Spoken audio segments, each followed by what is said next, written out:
Hello friends, class 8 का NCERT book history lesson 1 प्रारंभिक कथन कैसे कब और कहाँ। क्या है? अध्याय 1 प्रारंभिक कथन कैसे कब और कहाँ। कैसे कब और कहाँ हम लोग देखेंगे तारीखें कितनी महत्वपूर्ण होती हैं। तो क्या देखेंगे फ्रेंड्स, तारीखें कितनी महत्वपूर्ण होती हैं। एक वक्त था जब इतिहासकार तारीखों के जादू में ही खोए रहते थे। और कब किस राजा की ताजपोशी हुई, कब कौन सा युद्ध हुआ, इन्हीं तारीखों पर गर्मागर्म बहसें चलती थी। आम समझ के हिसाब से इतिहास को तारीखों का पर्याय माना जाता था। आपने भी लोगों को यह कहते हुए सुना होगा, इतिहास तो बहुत उबाऊ है भाई, बस तारीखें रटते चले जाओ। क्या इतिहास के बारे में यह धारणा सही है? तो जो तारीख है ना, इसकी कितनी महत्वपूर्ण होती है। तो इसकी कितनी महत्वपूर्ण है, तारीख कितनी महत्वपूर्ण है, तो ये इतिहास में हम लोग के लिए जानना है। ठीक है, तो इस चैप्टर में देखेंगे तारीख के बारे में। तो एक वक्त था जब क्या सोचते थे इतिहासकार, तारीखों की जादू में ही क्या करते थे, खोए रहते थे। और कब किस राजा की ताजपोशी हुई और कब कौन सा युद्ध हुआ, इन्हीं तारीखों पर क्या करते थे, गर्मागर्म बहसें चलती थी। आम समझ के हिसाब से तो इतिहास को केवल तारीखों का पर्याय माना जाता था। और आपने भी, हम लोगों ने भी ऐसा लोगों को ये कहते हुए सुना होगा या सुने होंगे कि इतिहास तो बहुत उबाऊ है भाई, बस तारीखें क्या करते हैं, इसमें रटते चले जाओ। और क्या इतिहास के बारे में यह धारणा सही है? तो आगे देखेंगे, इसमें कोई शक नहीं है कि इतिहास अलग अलग समय पर आने वाले बदलाव के बारे में ही होता है। इसका संबंध इस बात से है कि अतीत में चीज़ें किस तरह की थी और उनमें क्या बदलाव आए हैं। तो देखिए फ्रेंड, ये जो इतिहास है ना, तो ये अलग अलग समय पर जो परिवर्तन है तो उसके बारे में ही होता है।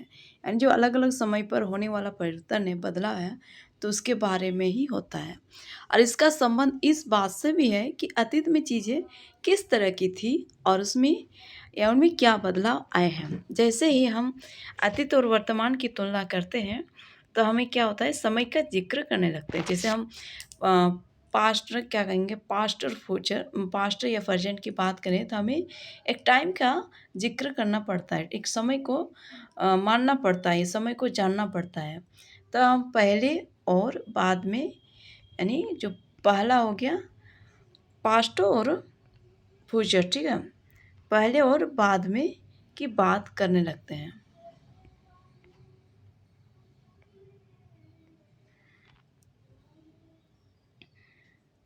रोज़मर्रा की ज़िंदगी बात करेंगे, रोज़मर्रा की ज़िंदगी। तो रोज़मर्रा की ज़िंदगी में हम अपने आसपास की चीज़ों पर क्या करते हैं, हमेशा ऐतिहासिक सवाल नहीं उठाते। हम चीज़ों को स्वाभाविक मानकर चलते हैं, मानो जो कुछ हमें दिख रहा है वो हमेशा से ऐसा ही रहा हो। लेकिन हम सबके सामने कभी कभी अचंभे के क्षण आते हैं। तो क्या होता है, जो रोज़मर्रा की चीज़ हमें दिखता है तो क्या ऐसा ही हमेशा ऐतिहासिक सवाल नहीं उठाते। मतलब जब हम लोगों को रोज़मर्रा की ज़िंदगी में हम लोग अपने आसपास की जो चीज़ पर हमेशा क्या होता है, एक ऐतिहासिक सवाल नहीं उठाते। जैसे कि बात करेंगे, कोई चीज़ हो गया तो उसको स्वाभाविक मानकर चलते हैं। और मानो जो कुछ हमें दिख रहा है तो वो क्या है, हमेशा से ऐसा ही रहा हो। लेकिन हम सबके सामने कभी कभी ये अचंभे के क्षण भी आते हैं, आश्चर्य का क्षण भी आता है, आश्चर्य का समय भी आता है। और कई बार हम लोग क्या करते हैं, उत्सुक हो जाते हैं, उसको जानने के लिए उत्सुक हो जाते हैं और ऐसे सवाल पूछते हैं जो वाकई ऐतिहासिक होते हैं। किसी व्यक्ति को सड़क किनारे चाय की घूंट भरते देखकर आप इस बात पर हैरान हो सकते हैं कि चाय या कॉफ़ी पीने का चलन कब से शुरू हुआ होगा। यानी जो चाय पीते हुए किसी व्यक्ति को सड़क किनारे चाय की घूंट भरते देखकर हमें इस बात का हैरान हो सकता है कि ये चाय या कॉफ़ी पीने का चलन कब से शुरू हुआ होगा, यानी कब से हुआ होगा ना। तो रेलगाड़ी की खिड़की से बाहर झाँकते हुए, अगर रेलगाड़ी की खिड़की से बाहर झाँकते हुए क्या सवाल उठता है कि ये सवाल, रेलवे का निर्माण कब हुआ? रेलगाड़ी के आने से पहले लोग दूर दूर की यात्रा किस तरह कर पाते थे? और सुबह सुबह अखबार पढ़ते हुए आप ये जानने के लिए उत्सुक हो सकते हैं कि जिस ज़माने में अखबार नहीं छपते थे उस समय लोगों को चीज़ों की जानकारी कैसे मिलती थी। तो ये सारी क्वेश्चन हमारे दिमाग पर आती है। देखिए चित्र है, इसमें क्या कर रहे हैं, एक ब्राह्मण ब्रिटानिया को अपना क्या महत्वपूर्ण ग्रंथ को क्या कर रहे हैं, दान दे रहे हैं। ठीक है, अपना महत्वपूर्ण ग्रंथ को उसे सौंप रही है। जैसे ब्राह्मण ब्रिटानिया को शास्त्र भेंट कर रहे हैं। जेम्स रेनल द्वारा ये तैयार किए गए एक पहले का नक्शा है जो 1782 में लिया गया है। और रॉबर्ट क्लाइव ने रेनल को हिंदुस्तान के नक्शे तैयार करने का काम सौंपा। तो रॉबर्ट क्लाइव ने क्या किया था, रेनल को हिंदुस्तान के नक्शे तैयार करने का काम सौंपा था। और भारत पर अंग्रेजों की जो विजय के समर्थक रेनल को वर्चस्व स्थापित करने की प्रक्रिया में नक्शे तैयार करना बहुत महत्वपूर्ण लगता था। और इस तस्वीर में दिखाया गया है कि भारत के लोग स्वेच्छापूर्वक अपने प्राचीन पवित्र ग्रंथ ब्रिटिश सत्ता की प्रतीक ब्रिटानिया को सौंप रहे हैं, मानो वे उसे भारतीय संस्कृति की रक्षा के लिए आने का आग्रह कर रहे हो। ठीक है, इधर देखेंगे, ये सारे ऐतिहासिक सवाल हमें समय के बारे में सोचने के लिए प्रेरित कर लेते हैं। और समय को हमेशा साल या महीनों के पैमाने पर ही नहीं देखा जा सकता। कई बार ऐसी प्रक्रियाओं के लिए कोई तारीख तय करना वाकई गलत होता है, जो एक लंबे समय तक चलती रहती है। और भारत में लोगों ने अचानक एक दिन सुबह सवेरे चाय पीना शुरू नहीं कर दिया था। इसका स्वाद धीरे धीरे ही उनकी जुबान पर यानी उनकी ज़बान पर चढ़ा था। इस तरह की प्रक्रियाओं के लिए कोई स्पष्ट तिथि नहीं हो सकती है। और इसी तरह हम ब्रिटिश शासन की स्थापना के लिए भी कोई एक तिथि नहीं बता सकते। बात करेंगे राष्ट्रीय आंदोलन किस दिन शुरू हुआ या अर्थव्यवस्था या समाज में किस दिन बदलाव आए, यह बताना भी संभव नहीं है। ये सारी चीज़ें एक लंबे समय में घटती हैं और ऐसे में हम सिर्फ एक अवधि की ही बात कर सकते हैं। एक लगभग सही अवधि के बारे में बात बता सकते हैं जब वे खास बदलाव दिखाई देने शुरू हुए होंगे।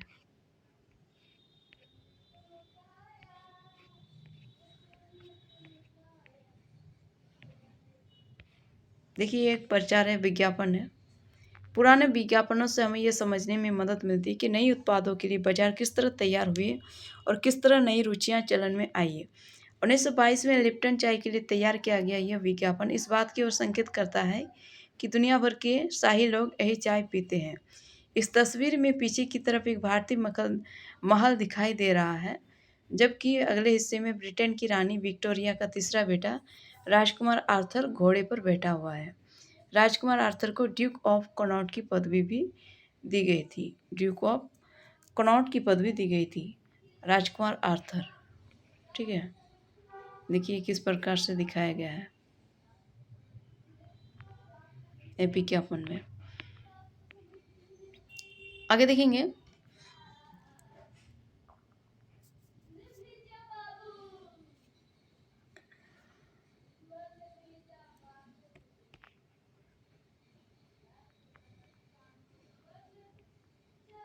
तो फिर लोग इतिहास को जोड़कर देखिए क्यों देखते हैं। तो इस जुड़ा की एक वजह है कि एक समय था जब युद्ध और बड़ी बड़ी घटनाओं की ब्यूरो को क्या करता है, युद्ध और बड़ी बड़ी जो घटनाएं थे उसको ब्यूरो को इतिहास क्या करते थे, माना जाता था।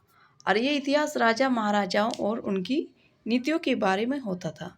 यानी एक समय था जब क्या होता था, युद्ध हो गया और जो बड़ी बड़ी घटनाएं हैं उसके ब्यौरों को इतिहास माना जाता था।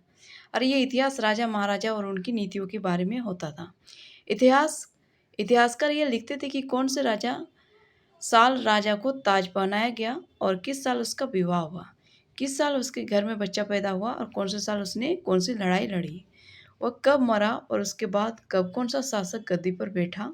और इस तरह की घटनाओं के लिए निश्चित तिथि बताई जा सकती है। और इस तरह के इतिहासों में तिथियों का महत्व बना रहता है, जैसा कि पिछले 2 साल की इतिहास की किताबों में आपने देखा है। अब इतिहासकार बहुत सारे दूसरे मुद्दों और दूसरे सवालों के बारे में भी लिखने लगे हैं। वे इस बात पर ध्यान देते हैं कि लोग किस तरह अपनी रोजी रोटी चलाते थे, वे क्या पैदा करते थे और क्या खाते थे, शहर कैसे बने और बाजार किस तरह फैले, किस तरह रियासतें बनी और नए विचार पनपे और संस्कृति व समाज किस तरह बदले। अब देखेंगे कौन सी तारीखें कुछ तारीखों को महत्वपूर्ण मानने का पैमाना क्या होता है, हम जो तारीखें चुनते हैं, जिन तारीखों के इर्द गिर्द हम अतीत की कहानी बुनते हैं, तो वे अपने आप में महत्वपूर्ण नहीं होती। वे इसलिए महत्वपूर्ण हो जाती है क्योंकि हम कुछ खास घटनाओं को महत्वपूर्ण मानकर चलने लगते हैं। अगर अध्ययन का विषय बदल जाता है, तो अगर हम नए मुद्दों पर ध्यान देने लगते हैं, तो महत्वपूर्ण तारीखें भी बदल जाती हैं। एक उदाहरण पर विचार कीजिए कि भारत में ब्रिटिश इतिहासकारों ने जो इतिहास लिखे, उनमें हर एक गवर्नर जनरल का क्या शासनकाल महत्वपूर्ण है। ये इतिहास प्रथम गवर्नर जनरल वारेन हेस्टिंग्स के शासन से शुरू होते थे और आखिरी वायसरॉय लॉर्ड माउंटबेटन के साथ खत्म होते थे। अलग अलग अध्यायों में हम दूसरे गवर्नर जनरलों हेस्टिंग्स, वेलेजी क्या कहते हैं, हेस्टिंग्स, वेलेजली, बेंटिंग बेटिंग क्या है बेंटिंग, डलहौजी और Canning, Lawrence Lytton, Ripon, Curzon, Hardinge Irwin के बारे में भी पढ़ते हैं। इस इतिहास में गवर्नर जनरलों और वायसरॉय को कभी न खत्म होने वाला सिलसिला ही छाया रहता था। इतिहास की इन किताबों में सारी तारीखों का महत्व इन अधिकारियों, उनकी गतिविधियों, नीतियों, उपलब्धियों के आधार पर ही तय होता था। ये ऐसे था मानो इन लोगों के जीवन के बाहर कोई ऐसी चीज नहीं थी जिसे जानना महत्वपूर्ण हो, और इन लोगों के जीवन का क्रम ब्रिटिश भारत के इतिहास में अलग अलग अध्यायों का विषय बन जाता था। ठीक है, तो खाली इन्हीं लोग के बारे में लिखा हुआ था और इन लोगों के अलग अलग अध्याय का विषय बन जाता था। इतिहास में क्या होता था, अलग अलग अध्याय बन जाता था, अध्यायों का विषय बन जाता था। क्या हम इसी दौर के इतिहास को अलग ढंग से नहीं लिख सकते? गवर्नर जनरलों के इस इतिहास के चौकटे में हम भारतीय समाज के विभिन्न समूह और वर्गों की गतिविधियों पर किस तरह ध्यान दे सकते हैं? देखिए, ये कौन है? वारेन हेस्टिंग्स ना। ये कौन है? Warren Hastings. ये 1773 में पहले गवर्नर जनरल बने वारेन हेस्टिंग्स। फिर क्या हुआ? इतिहास की किताबों में गवर्नर जनरलों के कारनामों, जीवनियों में उनकी गौरव गाथाओं और तस्वीरों में उनके भव्य व्यक्तित्व को उभारा जाता था। इधर देखेंगे आगे।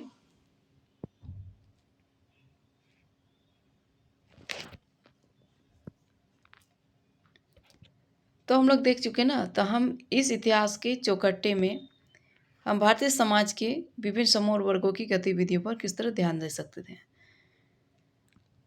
जब हम इतिहास या कोई कहानी लिखते हैं तो उसे टुकड़ों या अध्यायों में बांट देते हैं। हम ऐसा क्यों करते हैं? ऐसा इसलिए किया जाता है ताकि हर अध्याय में कुछ सामंजस्य रहे।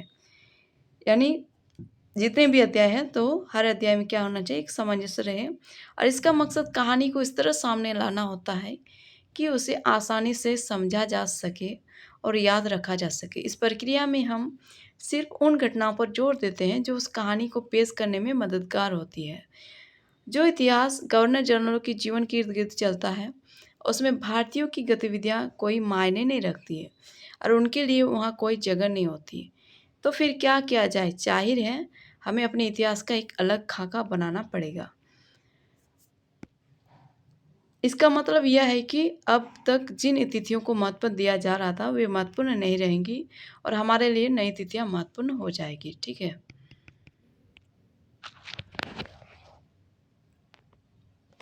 तो ज़्यादातर पहले का जो इतिहास होता था वो अंग्रेजों के अनुसार लिखा जाता था, उनके अनुसार लिखा हुआ होता था।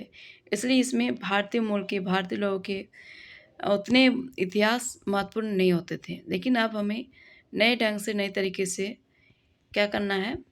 इतिहास को अलग खाका, ये मतलब इतिहास का एक अलग खाका बनाना पड़ेगा। और इसका मतलब यह है कि अब तक जिन तिथियों को हम लोग महत्व दिया जा रहा था, हम लोग महत्व दिए जा रहे थे, वे महत्वपूर्ण रहेगी और हमारे लिए ये नई तिथियां महत्वपूर्ण हो जाएगी। तो हम अवधियां कैसे तय करते हैं? देखिए, हम लोग अवधियां कैसे तय करते हैं? हम अवधियां कैसे तय करते हैं? 1817 में स्कॉटलैंड के अर्थशास्त्री और राजनीतिक दार्शनिक जेम्स मिल ने 3 विशाल खंडों में, जो 1817 में है, तो स्कॉटलैंड के एक अर्थशास्त्री और राजनीतिक दार्शनिक जेम्स मिल, ठीक है, ये कहाँ के थे? तो ये 1817 के स्कॉटलैंड के थे और अर्थशास्त्री और राजनीतिक दार्शनिक थे। जेम्स मिल, इसका नाम क्या था? जेम्स मिल। विशाल खंडों में history of India, history of British India यानी ब्रिटिश भारत का इतिहास नामक एक किताब लिखी। इस किताब में उन्होंने भारत के इतिहास को हिंदू हो गया, मुस्लिम हो गया, ब्रिटिश, इन 3 कालखंडों में बांटा था। कालखंडों के इस निर्धारण को ज़्यादातर लोगों ने मान भी लिया। क्या आपको भारतीय इतिहास को समझने के लिए इस तरीके में कोई समस्या दिखाई देती है? तो इतिहास को हम अलग अलग कालखंडों में बांटने की कोशिश क्यों करते हैं? इसकी भी एक वजह है, हम एक दौर की खासियतों, उसके केंद्रीय तत्व को पकड़ने की कोशिश करते हैं। तो एक दौर में जो चला गया, जो खासियत थी, तो उसका केंद्र तत्व को पकड़ने की हम लोग क्या करते हैं? कोशिश करते हैं। इसीलिए ऐसे शब्द महत्वपूर्ण हो जाते हैं जिनके सहारे हम लोग क्या करते हैं?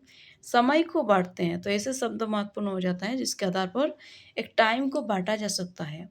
और ये शब्द अतीत के बारे में हमारे विचारों को क्या करते हैं? दर्शाते हैं। और वे हमें बताते हैं कि अवधि से दूसरी अवधि के बीच, एक अवधि से दूसरी अवधि के बीच का जो आय बदलाव का क्या महत्व होता है। मिल को लगता था कि सारे एशियाई समाज सभ्यता के मामले में यूरोप से पीछे हैं। तो देखिए फ्रेंड, ये मिल को क्या लगता था कि सारे एशियाई समाज है ना, इस एशियाई समाज सभ्यता के मामले में यूरोप से पीछे हैं। तो इतिहास की उनकी समझदारी ये थी कि भारत में अंग्रेजों के आने से पहले यहाँ हिंदू और मुसलमान तानाशाहों का ही राज्य चलता था। यह चारों ओर केवल धार्मिक बैर, जातिगत बंधनों और अंधविश्वासों का ही बोलबाला था। ये जेम्स मिल का मानना था। ठीक है।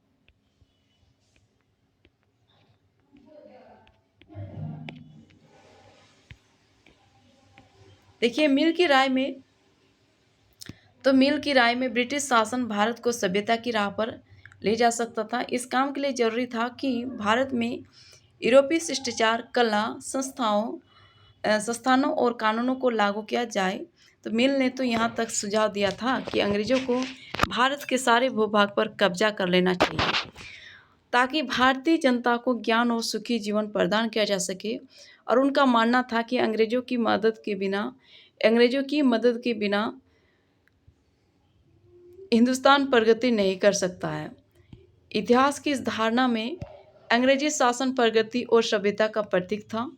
अंग्रेजी शासन से पहले सारा अंधकार का दौर था।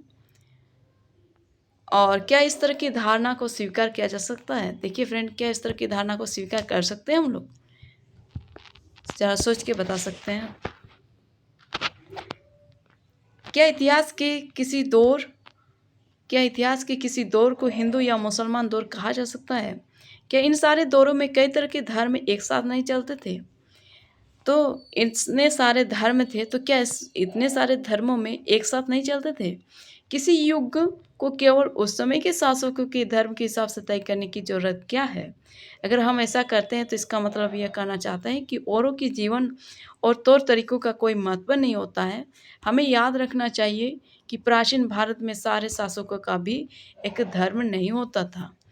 अंग्रेजों द्वारा सुझाए गए वर्गीकरण से अलग हटकर इतिहासकार भारतीय इतिहास को आमतौर पर प्राचीन, मध्यकालीन तथा आधुनिक काल में बांटकर देखते हैं। देखिए फ्रेंड्स, ये भारतीय इतिहास का जो वर्गीकरण है तो किस प्रकार से है? पहला प्राचीन, दूसरा मध्यकालीन, तीसरा आधुनिक काल। और जो अंग्रेजों ने बांटा था इतिहास को तो 3 काल से। तो पहला क्या था, जैसे हम लोग यहाँ पर देखे थे ना,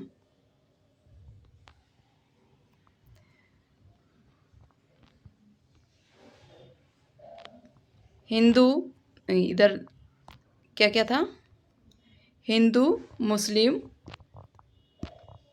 था, मुस्लिम और ब्रिटिश, इन 3 कालखंडों में बांटा था। हिंदू, मुस्लिम, ब्रिटिश 3 कालखंडों में। लेकिन हमारे भारतीय इतिहासकार इसको किस तरह से बांटे?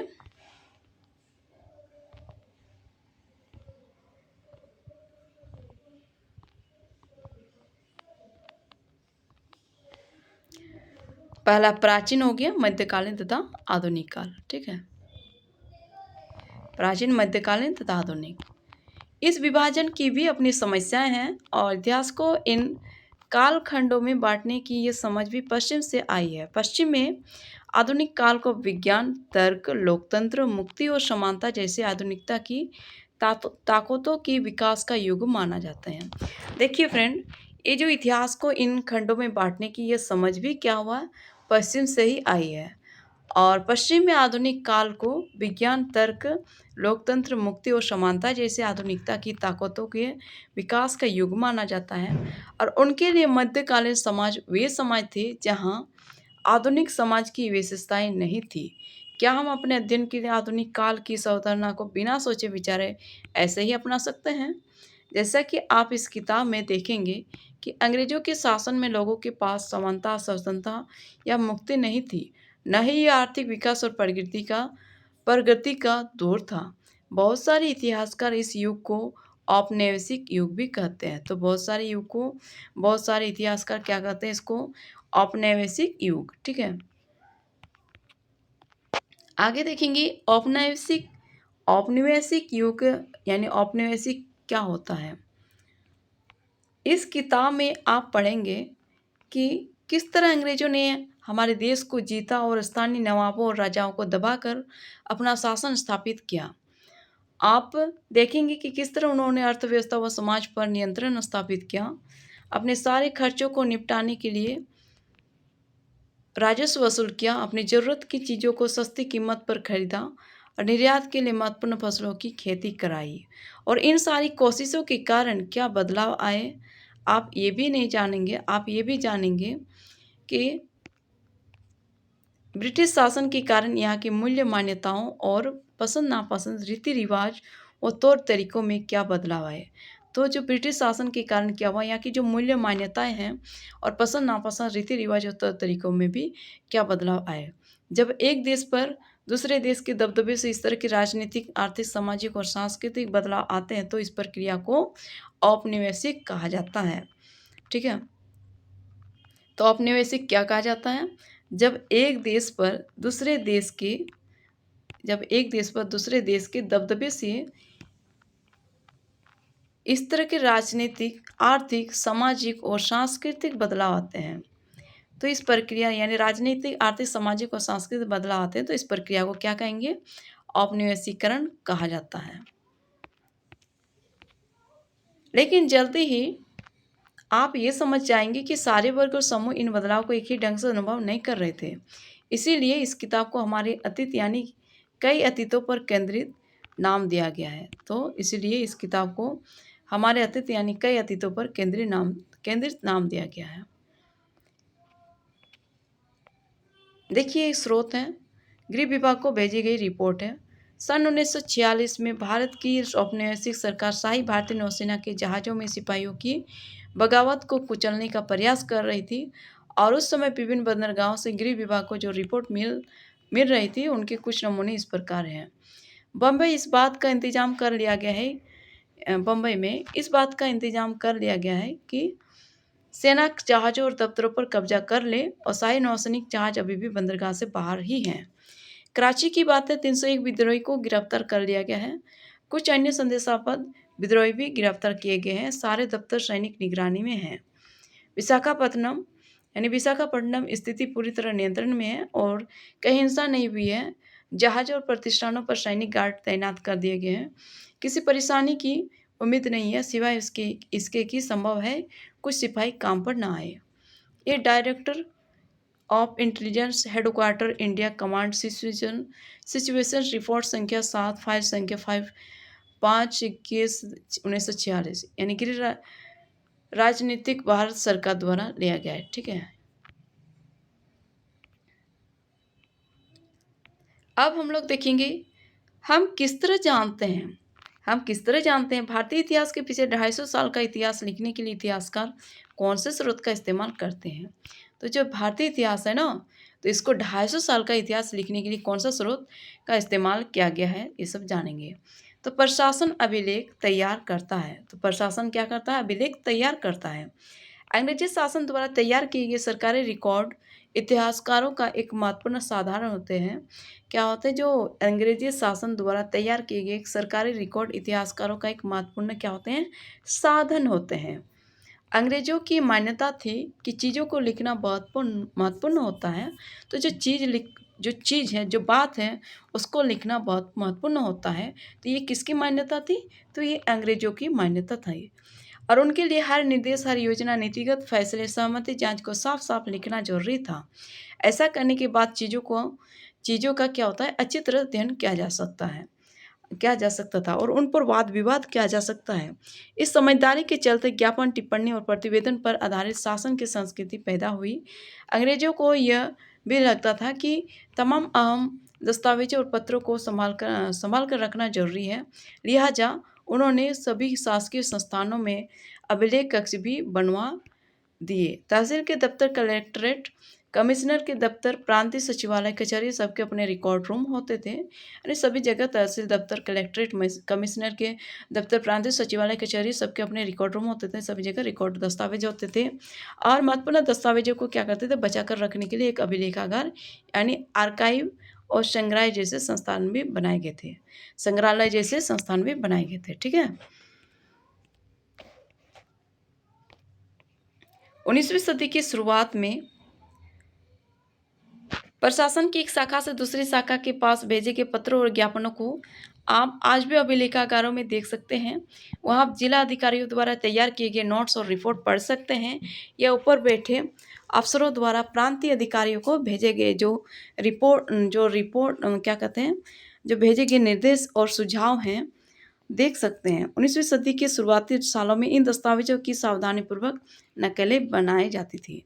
जो 19वीं सदी है ना, तो इसके शुरुआती सालों में इन दस्तावेजों की क्या करती थी, नकल द्वारा यानी इसकी नकलें उतारी जाती थी। ठीक है, यानी नकलें बनाई जाती थी, कॉपी बनाई जाती थी, फोटोकॉपी।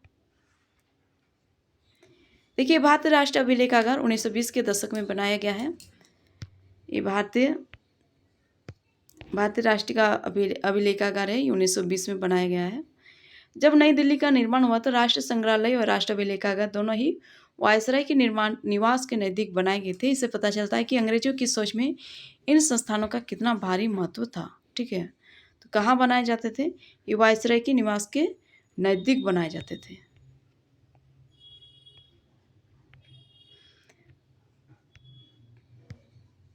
उन्हें खुसनवीसी की माहिर लिखते थे, जो नकल उतारे जाते थे तो इसे खुसनवीसी की माहिर लिखते थे। खुसनवीसी या सुलेखनवीस ऐसे लोग होते हैं जो बहुत सुंदर ढंग से चीज़ें लिखते हैं। 19वीं सदी के मध्य तक छपाई तकनीक भी फैलने लगी थी और इस तकनीक के सहारे अब प्रत्येक सरकारी विभाग की कार्रवाइयों की दस्तावेज की कई प्रतियां बनाई जाने लगी। सर्वेक्षण का बढ़ता महत्व क्या है? सर्वेक्षण का बढ़ता महत्व। औपनिवेशिक शासन के दौरान सर्वेक्षण का चलन भी महत्वपूर्ण होता गया। अंग्रेजों का विश्वास था कि किसी देश पर अच्छी तरह शासन चलाने के लिए उसको सही ढंग से जानना जरूरी होता है। 19वीं सदी की जो शुरुआत तक पूरे देश का नक्शा तैयार करने के लिए बड़े बड़े सर्वेक्षण किए जाने लगे और गांव में राजस्व सर्वेक्षण किए गए। इन सर्वेक्षणों में धरती की सतह है, मिट्टी की गुणवत्ता, वहाँ मिलने वाले पेड़ पौधों और जीव जंतुओं तथा स्थानीय इतिहासों व फसलों का पता लगाया जाता था। अंग्रेजों की राय में किसी इलाके का शासन चलाने के लिए इन सारी बातों को जानना जरूरी था और 19वीं सदी के आखिर से हर 10 साल में जनगणना भी की जाने लगी। जनगणना के जरिए भारत के सभी प्रांतों में रहने वाले लोगों की संख्या, उनकी जाति, इलाके और व्यवसाय के बारे में जानकारियाँ इकट्ठा की जाती थी। इसके अलावा वानस्पतिक सर्वेक्षण, प्राणी वैज्ञानिक सर्वेक्षण, पुरातात्विक सर्वेक्षण, मानव शास्त्रीय सर्वेक्षण, वन सर्वेक्षण आदि कई दूसरे सर्वेक्षण भी किए जाते थे। देखिए फ्रेंड्स, यहाँ पर एक शरीफे का पौधा है, 1770 का दशक का है। अंग्रेजों द्वारा बनाए गए वानस्पतिक उद्यान और प्राकृतिक इतिहास के संग्रहालय में विभिन्न पौधों के नमूने और उनसे संबंधित जानकारियाँ इकट्ठा की जाती थी और इन नमूनों के चित्र स्थानीय कलाकारों से बनवाए जाते थे। जो स्थानीय कलाकार आर्ट लोग होते थे, जो कलाकार होते थे, उन लोग बनाए जाते थे। अब इतिहासकार इस बात पर ध्यान दे रहे हैं कि इस तरह की जानकारी किस तरह इकट्ठा की जाती थी और इससे उपनिवेशवाद के बारे में क्या पता चलता है। फिर आगे देखेंगे, अधिकृत रिकॉर्ड से क्या पता नहीं चलता। रिकॉर्ड्स के इस विशाल भंडार से हम बहुत कुछ पता लगा सकते हैं और फिर भी इस बात को नज़रअंदाज नहीं किया जा सकता कि सारे सरकारी रिकॉर्ड हैं।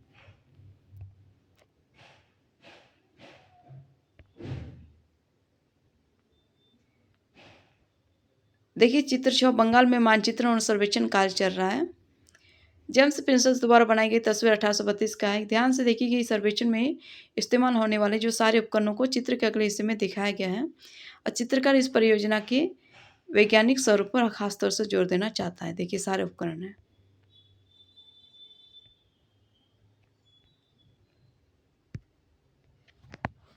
देखिए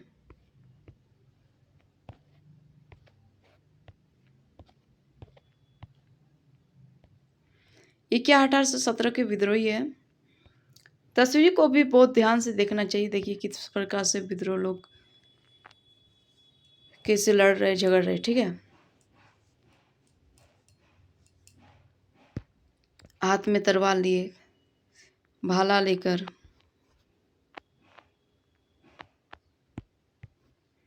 तो तस्वीरों को भी बहुत ध्यान से देखना चाहिए। इनसे हमें चित्रकार की सोच पता चलती है।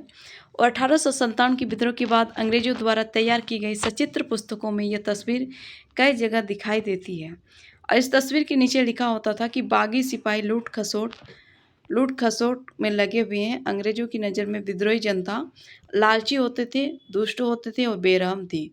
इस विद्रोह के बारे में आप अध्याय 5 में पढ़ेंगे, यानी हम लोग 5 में पढ़ेंगे इस विद्रोह के बारे में। देखिए इंसानों की खाने के लायक स्रोत 2 में देखेंगे, जो इंसानों के खाने के लायक नहीं है। अखबारों से देश के विभिन्न विभागों में चल रहे आंदोलनों का पता चलता है कि यहाँ 1946 में हुई जो पुलिस की एक हड़ताल की खबर दी गई है। दिल्ली में 2000 से ज़्यादा पुलिस वालों ने बृहस्पतिवार सवेरे अपने कम वेतन और पुलिस लाइन्स बावर्ची खाने से आने वाले घटिया भोजन के खिलाफ खाना खाने से इनकार कर दिया। जैसे जैसे ये खबर दूसरे पुलिस थानों तक पहुंची, वहां भी पुलिस वालों ने खाने से इनकार कर दिया। एक हड़ताली का कहना था कि पुलिस लाइन्स की रसोई से हमारे लिए जो खाना आता है वो कोई इंसान नहीं खा सकता। हमें जो चपाती और दाल खानी पड़ती है उसे जानवर तक नहीं खा सकते। कितना गंदा खाना देता था ना। हिंदुस्तान टाइम्स 22 मार्च 1946 से लिया गया है।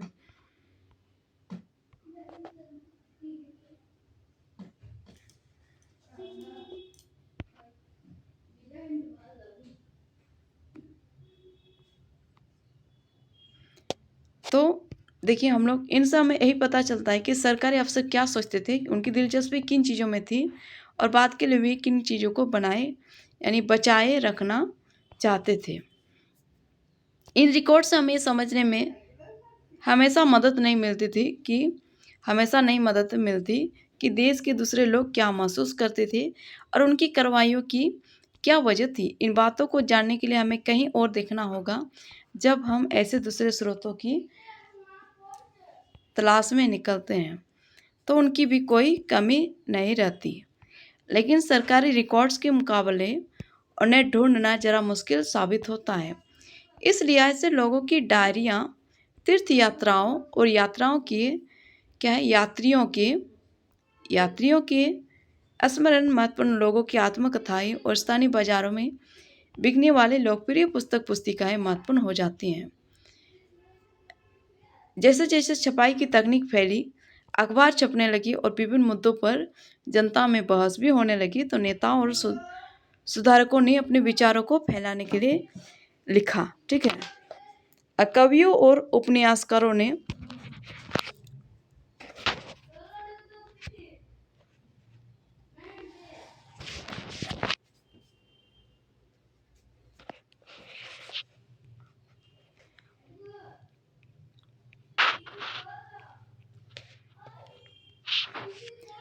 तो क्या था, कवियों और जो उपन्यासकारों ने अपनी भावनाओं को व्यक्त करने के लिए लिखा। लेकिन ये सारे स्रोत उन लोगों ने रचे हैं जो पढ़ना लिखना जानते थे, और इनसे हम यह पता नहीं लगा सकते कि आदिवासी और किसान खदानों में काम करने वाले मजदूर या सड़कों पर ज़िंदगी गुजारने वाले गरीब किस तरह के अनुभवों से गुजर रहे थे। अगर हम थोड़ी और कोशिश करें तो हम इस बारे में भी जान सकते हैं। जैसे जैसे आप इस किताब में आगे बढ़ेंगे आपको ये बात समझ में आने लगेगी।